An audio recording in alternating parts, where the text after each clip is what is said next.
శిష్యులు పరమానందయ్య శిష్యులు అంటే ఆయన గురువు పేరేంటి పరమానందయ్య. ఆయన శిష్యులు ఆయన దగ్గర ఉండేవాళ్ళు. అవునా? సో పరమానందయ్య శిష్యులు ఎంతమంది?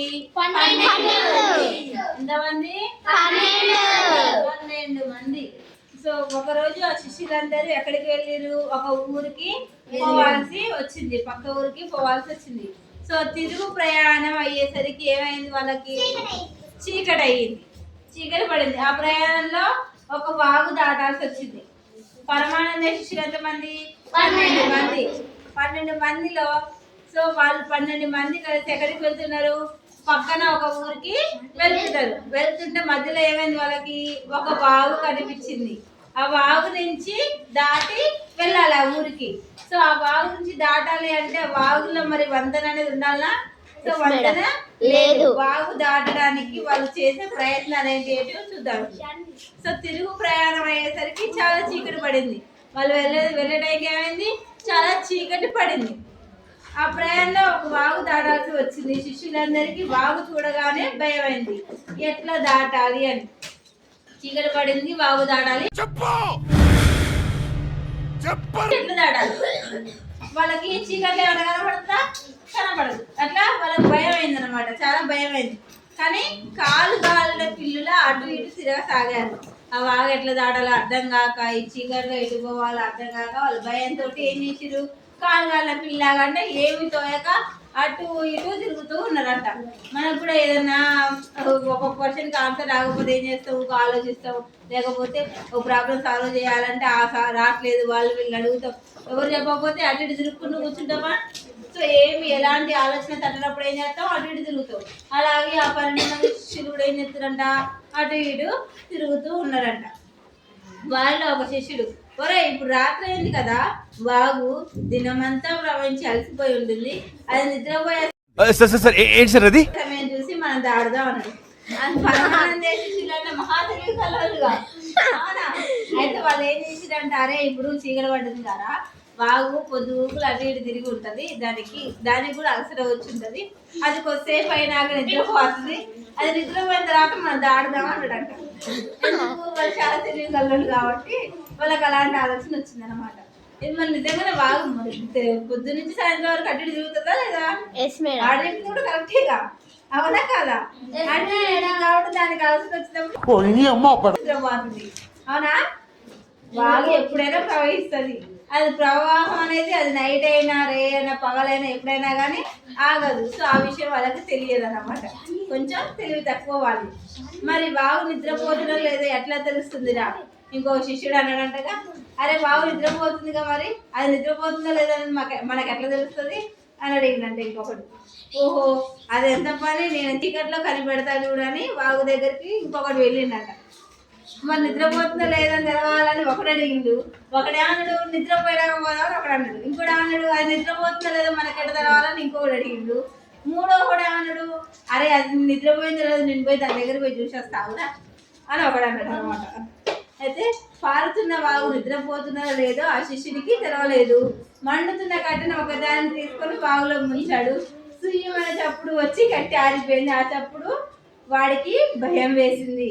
అయితే వాడు ఏం చేసిండు? అది నిద్రపోతున్నా లేదని, మనుషులు అయితే మనం నిద్రపోతున్నా లేదని లెక్కలు పోయి చూస్తాం, పడుకురా లేదా, అవునా? సో మరి అది వాగుగా, దాన్ని ఎడ చూడగలుగుతాం మనం? చూడలేము, అవునా? దానికి ఏమైనా కళ్ళు ఉన్నాయా? మనకి బాడీ ఉన్నా? లేదు, ఎలాంటిది ఏది లేదు. అది నిద్రపోతున్నా లేదా ఎడ తెలవాలి? మరి తెలియదు కదా. సో అందులో ఇంకొక తెలివి కల్లోడు ఏం చేసిందంటే, మండుతున్న కట్టి ఉంటుంది కదా, అంటే చీకట్లు అప్పుడు లైట్లు లేవు కాబట్టి ఏం చేసి కర్రలకి మంట పెట్టుకొని వెళ్ళేవాళ్ళు. మనకంటే ఇప్పుడు లైట్స్ ఉన్నవి, అన్ని మొబైల్ ఫోన్స్ ఉన్నాయి, టార్చెస్ ఉన్నాయి కాబట్టి మన లైట్స్ వేసుకొని వెళ్తాం ఎక్కడికన్నా వెళ్ళాలంటే. కానీ వాళ్ళు ఏం చేస్తారు? ఒక అగ్ని మంట ఉన్న కర్రని పట్టుకొని ఆ కర్రకి మంట అనేది అంటించుకొని ఆ యొక్క వెలుగుతోటి వాళ్ళు వెళ్తూ ఉంటారు అనమాట ఎక్కడికైనా వెళ్ళాలంటే. అలా వాళ్ళు వెళ్తున్న సమయంలో వాళ్ళకి ఒక కర్ర అనేది, వాళ్ళ చేతికి కర్ర అనేది ఉంటుంది, మంట వెలుగుతున్న కర్ర. ఆ కర్రను తీసుకుని ఏం చేసినట్ట వాడు? వాగులో ముంచిందంట. వాగులో ముంచగానే మనకి నిప్పు మీద నీళ్లు పోస్తే ఏమవుతుంది? అని సౌండ్ వస్తుందా? అలాగా ఆ మండుతున్న కర్రను తీసుకుని అందులో పెడతామేంటంటే అది ఆరిపోయి మంట ఆరిపోయి శ్రీవారి సౌండ్ వచ్చింది. ఆ సౌండ్ రాగానే మా అమ్మ ఏదో పాము వస్తుందో ఏమో అని వాడు భయపడ్డాడు అనమాట. సో వాడికి చాలా భయం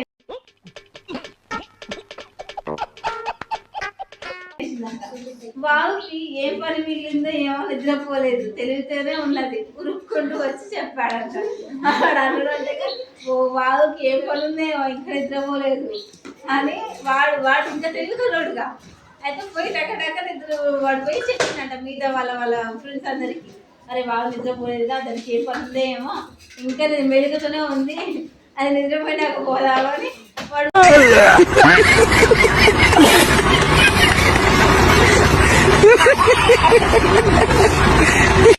వాళ్ళ ఫ్రెండ్స్ చెప్పిందంట. ఒరే నేను వాతలు పెట్టాలని కోపం వచ్చి బాగు నా మీద పొగబడుతుందో ఏమో అని భయపడసాగాడు. వాడు మండుతున్న కట్ట తీసుకొని అందులో పెట్టిండిగా. మనుషులకైతే మనకి ఏదైనా నిప్పుదల కానీ అక్కడ వాత పడుతుంది, మన నీళ్ళ వాతలా పడదు. కానీ వాడికి ఆ విషయం తెలుసా తెలియదు. ఎందుకు వాడు మహాతిరిగి కలడు కాబట్టి వాడు అనుకుంటు అరే నేను నీళ్ళల్లో దానికి వాత పెట్టిన కాదా, నెత్తి తీసుకుని అందులో పెట్టిన కాదా, దానికి గాలిందిగా అది నన్ను కోపడింది, ఎవరైనా పొగపడుతుందే ఏం కాదు అని వాడు అంటున్నాడు అన్నమాట. ఏం కాదురా మనం గురువు ఉండగా మనకేం భయం అన్నాడు ఇంకొకడు. సో ఇంకొకడు అన్నాడంటగా మన గురువు ఉన్నాడు కదా ఏదైనా అయితే అది చూసుకుంటారులే, మనల్ని ఏమంటారు కాదు, ఫస్ట్ మన గురువు దాంట్లో రావాలి మన దగ్గరికి రావాలంటే అని అన్నదంట. ఇంకొకడు అన్నాడంట అట్లా వాళ్ళ ఫ్రెండ్. మరి కొంతసేపు అయినాక వేరే శిష్యులు బాగా నిద్రపోతుందో లేదో చూస్తానని వెళ్ళాడు. మళ్ళీ ఇంకొకసేపు అయినాక ఏమంట ఇంకొకటి వెళ్ళిండట, నిద్రపోతుందో లేదో బాగు మరి మళ్ళీ ఒకసారి నేను వెళ్ళి చూసి వస్తాను పోయిందట.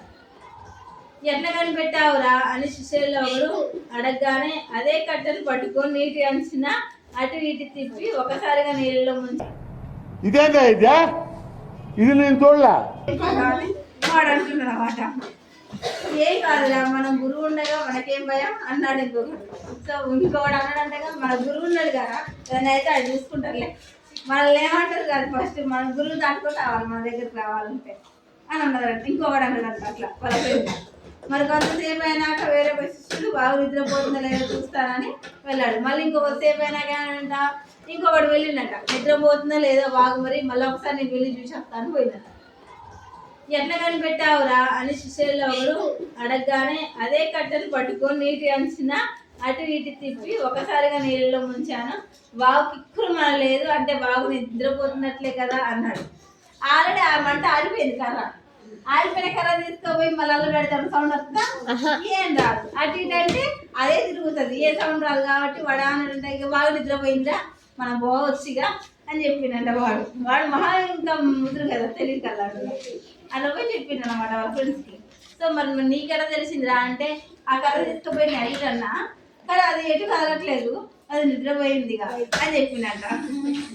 మరి మన ఆలిమిటికి వాగుకు తెలివి వస్తే భయంగా అన్నాడు అప్పుడు. సో వాళ్ళు వెళ్తుంటారు కదా వాగు నుంచి వెళ్తుంటే మళ్ళీ మన సౌండ్ అయితే మళ్ళీ లేకపోతే మనం మనుషులు అయితే ఏమవుతుంది, అమ్మ వాళ్ళు పడుకురు ఎట్లా మనం పక్క నుంచి వాళ్ళు తల వద్దు ఏదైనా సౌండ్ అయితే వాళ్ళు లేస్తారని మనుషులకు అనిపిస్తుంది, అవునా? మరి వాగుకి అంత తెలివి ఉందా? వాగుకి అందరికీ మీరు పోయినా ఒకటే పోకున్నా ఒకటే దానికి, అవునా? కానీ అందులో మహాముదురు పెద్ద ముదురు కంటే తెలివి కల్లుడు ఆనుడు అంటే అదే మన వాళ్ళ నుంచి పోతుంటాం సౌండ్ అవుతుంది, ఆ సౌండ్కి మళ్ళీ లేస్తుంది కదా వాగు అని అన్నాడు అంట ఇంకొకడు. పరమానంద శిష్యుల్లో ఒకడు అందరికీ ధైర్యం చెప్పి వాగు దగ్గరకు తీసుకొచ్చాడు. వాళ్ళు వాగులోకి దిగబోతూ అమ్మో వాగులో మునిగిపోతామేమో అంటూ భయపడ్డారు. సో ఇక వాళ్ళు అటో ఇటో చేసి ఎట్టకేలకు వాగు దగ్గరకు వెళ్ళి అందులోకి దూకున్నారు. అంటే నడుచుకుంటూ వెళ్ళాలిగా, వామ్మ నడుచుకుంటూ పోతున్నాం ఇళ్ళ మునిగిపోతే ఎట్టరా నాయన అని ఇంకొకడు అంటాడంట. మనం ఒకరు చెయ్యి ఒకరు పట్టుకొని వాగు దాటుదాం అన్నాడు ఒకడు. సరే అన్నాడు, అందరు కలిసి వాగులు దాటారు. శిష్యులో ఒకరికి ఒకరు అందరం వాగు దాటామా అన్న అనుమానం వచ్చింది. ఒరే మీరంతా వరుసలో నిలబడి నేను లెక్క పెడతా అన్నాడు. అందరూ వరుసగా నిలబడ్డారు. సో ఎట్టకేలకు వాళ్ళు ఏం చేసిరు, ఎటుబడి వాడు కర్రనో ఇర్రనో ఏదో ఒకటి ఉంచి తేల్పి ఏం చేసిరు, వాగు నిద్రపోయింది అనుకుని అలా నుంచి నెమ్మదిగా ఒకరి చేతులు పట్టుకొని దాటిరు. ఎందుకు మళ్ళీ ఒక్కరు దాటితే ఏడ మునిగిపోతారని వాళ్ళ భయం. మా అమ్మ మునిగిపోతే అట్ట మీ అమ్మ మళ్ళీ వస్తామో రామో బైక్ అని వాళ్ళు భయపడి ఏం చేసిరు, వరుసగా ఒకరినొకరు చేపట్టుకుని మంచిగా వాగు దాటిన తర్వాత ఇంకొక డౌట్ వాళ్ళకి ఏంది, అందరూ ఉన్నారా లేరా, ఎవరైనా వాగులో మిస్ అయ్యారా అని, లేకపోతే వాగు ఒడ్డునే ఉన్నారా అవతల ఒడ్డున ఉన్నారేమో అని వాళ్ళకి డౌట్ అనమాట. సో ఆ డౌట్కి ఏం చేసారు వాళ్ళు, 1, 2, 3, 11 ఒరే 11 మందిమే ఉన్నాం, బాగు పగబట్టి ఒకటి మింగేసి ఇద్దరు. సో వాళ్ళు ఏం చేసారు, వాళ్ళు 12 మంది కదా, వాళ్ళు 12 మందిగా. సో 12 మంది ఏం చేసిరు, బాగా అందరు ఎట్టకేళ్ళకి దాటిరు అందరు కలిసి. కానీ ఏం చేసిరు, లెక్క పెట్టుకోవడం అంటే వాళ్ళకి డౌట్ అనమాట, బాగా ఏమైనా మింగేసిందో లేకపోతే భూతమైందో, అందులో ఎవరు పోయిరేమో తప్పేరేమో అని వాళ్ళ డౌట్. ఎట్టుపడి లెక్క పెట్టుకుంటుంటే 11 మంది ఉన్నారు అనుకో, వాళ్ళు లెక్క పెట్టుకోవాలి, 1, 2, 3, 4, 5, 6, 7, 8, 9, 10, 11 మంది ఉన్నారు. ఇంకొకటి పోయిండు, అమ్మ వాళ్ళు మింగేసింది, ఇంకొకటి పోయిండు. వాళ్ళ బాధ మొత్తం అదే. ఇంకా ఒకరి తర్వాత ఒకరు లెక్క పెట్టారు, రెండోసారి లెక్క పెట్టినా దానికి 11 వచ్చింది. ఒకరి తర్వాత ఒకరు లెక్క పెట్టుకునే ఉన్నారు, కానీ వాళ్ళకి ఇంకొకరు మిస్ అయినట్టు అనిపిస్తుంది. ఇంకా 11 మంది ఎవరు, ఇంకొకటి అన్న పోయిండు. అయ్యరా ఎట్టా శిష్యులుగా వాళ్ళు గురువు తెలిస్తే ఏం చేస్తారు, గురువు పిచ్చి అంటాడు, అరే ఇంకొకటి ఆడ చేసిరా మీరు ఏడ వదిలిపెట్టిరని. మనల్ని కూడా మన సార్లు తెచ్చి కొడతారు కదా, మీరు ఫ్రెండ్స్ ఒక 4 పోయిర్రు, 4గురిలో 3 ఎవరు ఇంకొకరు లేరు అని తిడతారా తిట్టరా. మన పేరెంట్స్ అయినా కానీ మనం అక్క చెల్లెలో మనం అందరం కలిసి బయటికి పోతే, అరే మీరు 10 మంది పోయారు, మరి 9 మంది ఎవరైనా కొడతారా కొట్టరా. అట్లా వాళ్ళకు కూడా ఏం భయపడదంట, మనం 11 మంది ఉన్నాయి, ఇంకొకరు లేరు, అమ్మ గురువుగారు పడతారేమో అని భయపడదు అనమాట. సో వాళ్ళందరూ ఏం చేసిరు, అవునా నిజంగానే మళ్ళీ ఒకరు వాగు మింగిందిరా, అవునా నిజంగానే మళ్ళీ ఒకరిని ఖచ్చితంగా వాగు మింగిందిరా అని భయపడ్డారు అనమాట. అంటూ బోరున ఏడుస్తూ గురువు దగ్గరకు వెళ్ళారు. జరిగిన విషయం చెప్పి మళ్ళీ బోరుమని విలపించారు. ఇంకా గురువు దగ్గర వేరు, గురువుగారు మీరు చెప్పిన పని చేయడానికి మేము పక్కూరికి వెళ్ళినా, మధ్యలో మాకు వాగు అనిపించింది, ఆ వాగు దాటడానికి మీ నాన్న ప్రయత్నాలు చేసినాం, అది నిద్రపోయినాక మేము నెమ్మదిగా ఒకరు పట్టుకొని గురువుగారు వాగు దాటినాం ఎట్టకేళ్ళకి, కానీ మాలో ఒకడు మిస్ అయిన గురువుగారు అని చెప్పారు అనమాట. ఎందుకు, వాగు మింగేసింది గురువుగారు, ఒక లేరు వాగు మింగేసిందని ఇక దివని ఏడుపుతారు అనమాట వాళ్ళు. సో పరమానందే అందరినీ తేరిపార చూశాడు. శిష్యులను మళ్ళీ లెక్క పెట్టమన్నాడు. ఒక్కొక్కరు లెక్క పెడితే మళ్ళీ 11 వచ్చింది. శిష్యులు చేసిన తప్పును గురువు గుర్తించాడు. ఆ తర్వాత ఏం జరుగుతుందో ఉంది. సో శిష్యులందరూ గురువు దగ్గరికి వెళ్ళారు కదా. సో గురువులు మరి ఆ శిష్యులందరూ ఏం చేసారు, వరుసగా లైన్గా నిలబడ్డారు. ఒకరి తర్వాత ఒకరు లెక్క పెట్టారు. మళ్ళీ ఏం చేస్తారు, వాళ్ళని వదిలేసి మిగతా వాళ్ళందరూ లెక్క పెడుతుంది. అప్పుడు ఎంతమంది ఉంటారు, 11 మందే ఉంటారు. అదే వాళ్ళతో పాటు లెక్క పెట్టుకుంటే 12 మంది వస్తారు. సో పరమానందే శిష్యులు చాలా తెలివి కలలు కదా, వాళ్ళని పరమానందే శిష్యులు అని అన్నారు. అర్థమైందా? మీరు ఇప్పుడు చెప్తున్నారు, ముందే చెప్పాలి కదా. ఇందులో వాళ్ళు చేసిన తప్పేంది, వాళ్ళని వాళ్ళు లెక్క పెట్టుకుంటే 12 మంది అనేది వస్తుంది. బాగుందా కదా? ఓకే. ఈ మాత్రం దానికి ఇంత షాక్ అవుతాడేంట్రా? ఇలాంటివి మా దగ్గర చాలా ఉన్నాయి.